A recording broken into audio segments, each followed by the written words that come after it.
Hello everyone, you watching the guest on Gabon 24. The project known as Jeunes Tisserands de la Paix, which is a peace program, will be implemented very soon in Gabon. Announced in the media, the Gabonese Minister of Decentralization, Cohesion and Territorial Development and Dr. Stephen Jackson, resident coordinator of the United Nations in Gabon. But what is the project about? Our guest of today, Mrs. Alessandra Pelizeri, head of the UN Resident Coordinator Office in Gabon, is here with us in order to tell us more about that project. Today's topic is presentation of the project Jeunes Tisserands de la Paix and the Youth Volunteering Program in Gabon, challenges and perspective from 2021 to 2025. Madam, welcome to Gabon 24. Thank you very much. Thanks for having me here today. Thank you too for accepting our invitation. All right, maybe let me go straight. Can you give us more information about the project which we are all concerned today? Thanks a lot for the question. Yes, we are very excited to launch this program. Okay. In English, it's Young People Weavers of Peace in cross-border areas in Gabon, Cameroon, and Chad. This is a very innovative program. It's a joint program that we are going to implement in partnership with UNESCO, with UNODC, the UN Organization on Drugs and Crime, with UNOCA, the UN Regional Office for Central Africa. The program is aiming at creating a network of 1,800 youth in the border areas that I mentioned that are going to participate in peace and stability activities through early warning and response mechanisms across the three countries. Quite innovative project it is, eh? And Gabon 24 is very happy, giving you the opportunity to communicate, to inform the population. Well, we can see that the Ministry of, let's say, Decentralization in Gabon is involved in that. Maybe you can tell us a little bit about that partnership.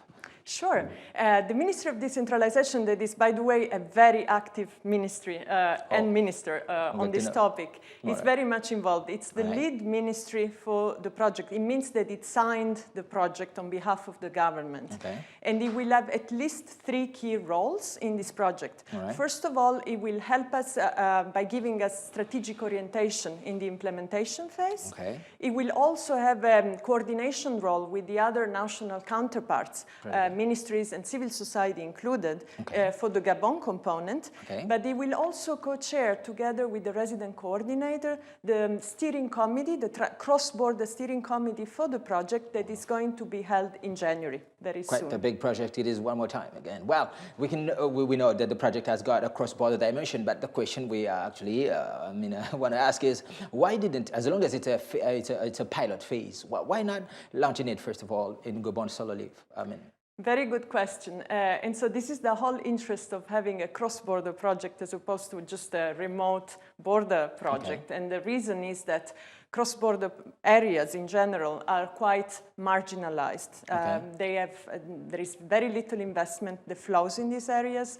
They are underdeveloped, and there is very little access to basic services. Sure. This means that these areas are vulnerable. Okay. And they are vulnerable to all sorts of instability activities, and particularly illicit trafficking, armed groups activities, even terrorism. Okay. And so to tackle these issues only on one side of the border will not be effective. Sure, I understand. Okay, that's very interesting. And I think, well, now we understand, because it was very important for us to understand why not launching let's say, that pilot phase in Gabon. Now I think everything is clear. Well, now, please, can you tell us what are let's say, the expected outcome in the short, medium, and long term? Sure.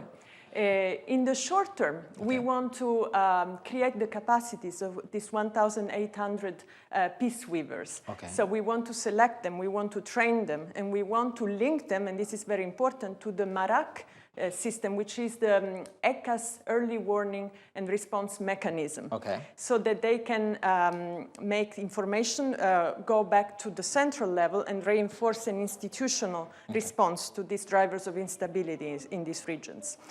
We also want to better understand the dynamics in these areas that, as I said, are quite unknown at this stage. All right.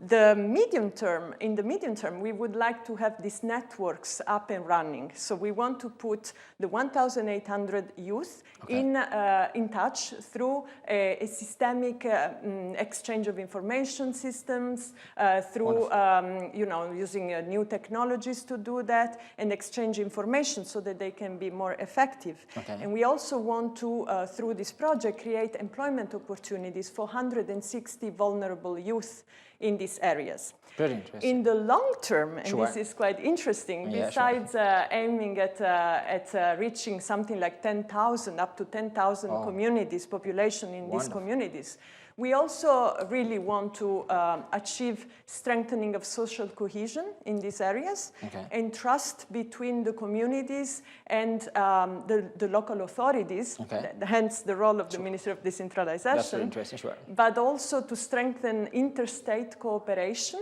and the awareness of the three countries about the issues linked to illicit trafficking in these areas so that they can be tackled in a more coordinated and more integrated fashion.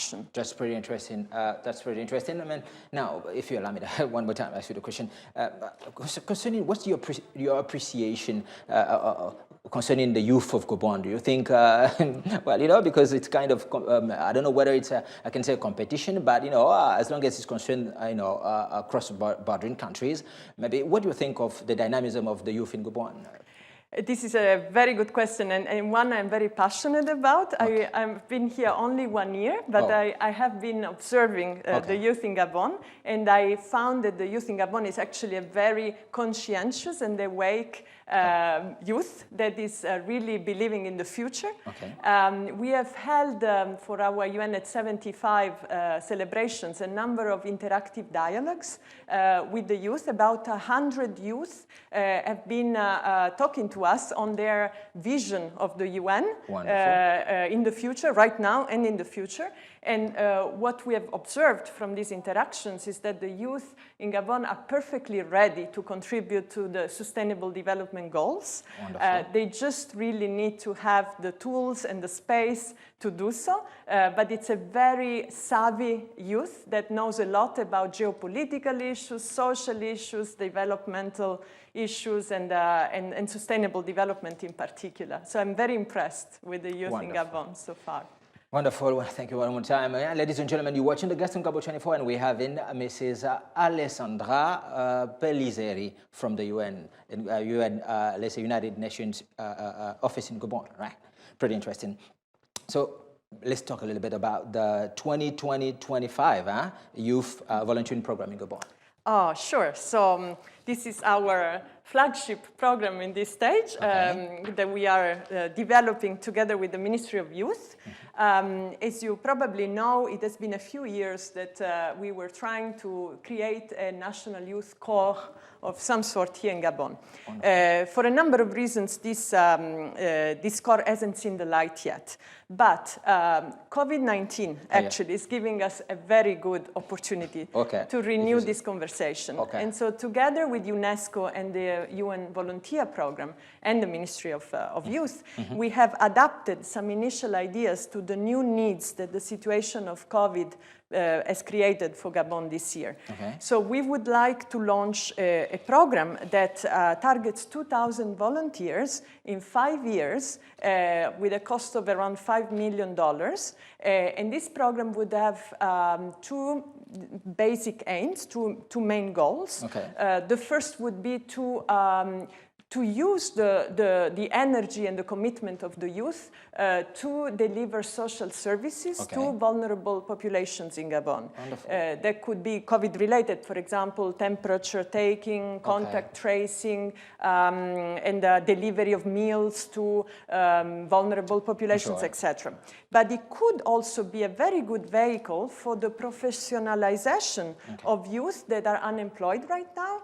And particularly in areas like digitalization, incubators, innovative startups that are very relevant to contribute to the economic recovery of the country starting from next year. When you talk about finance issues, financial issues, it's quite interesting.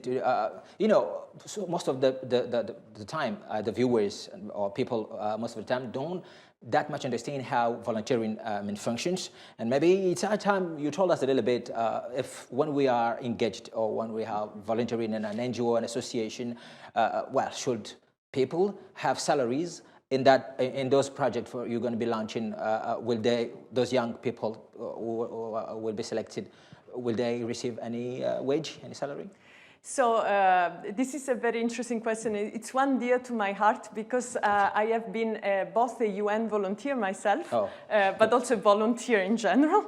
And so I can tell you that there are very different schemes of volunteerism, and some imply the possibilities of being of having a reward, a financial reward of some sort. For example, in the UN volunteer program, I received a living allowance that allowed me precisely to cover my housing and food costs and so on. But I've also been a volunteer for activities for which I haven't been remunerated. For example, I've been doing for free translations, cleanup of the beach, and things like that. So there isn't a real yes or no answer, and it all depends on the scheme. But in a nutshell, I can tell you that it's not excluded that if one is a volunteer, it's not it doesn't imply a financial remuneration. There is a possibility of a financial remuneration. Pretty interesting. Now let's talk a little bit about the recruiting process of those young people. That how will you process? What are let's say the conditions to be selected? So talking again about the cross-border project, we are aiming at, first of all, recruiting 10 national UN volunteers. They will be distributed across the 4 borders, right? So the Gabon and Cameroon border and the Cameroon and Chad border. And these 10 UN volunteers will be recruited with an open process. So there will be a call for proposal, watch it in the next 2 weeks. And we are going to recruit them in a competitive process. And they will be based in these areas.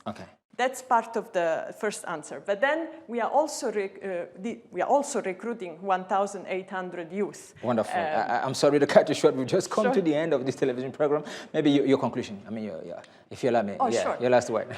Sure. So maybe just to thank you for this occasion, because this is a really important project for us, but also to maybe just say a few words about why this is so important. Because when we think about youth, especially in border regions where there is instability, etc., we think about youth as being the problem and as being the danger.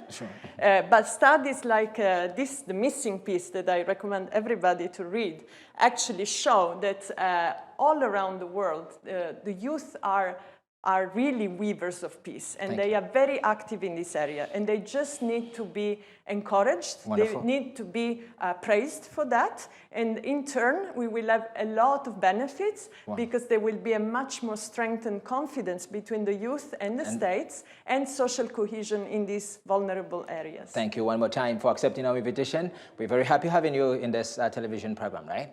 We hope to see you next time again. And we wish good luck to the project. So, madam, we've come to the end of this television program. Thank you. As I said, I remind that you are Mrs. Alessandra Pellizzeri, head of UN Resident Coordinator Office in Gabon. And with us, she was here with us in order to talk about to tell us, sorry, a little bit more about the topic, which is the presentation of the project Jeunes Tisserands de la Paix and the Youth Volunteering Program in Gabon, Challenges and Perspective from 2021-2025. Ladies and gentlemen, keep watching Gabon 24 Live on our social networks, now displaying down your screen. Thank you very much. Goodbye for now.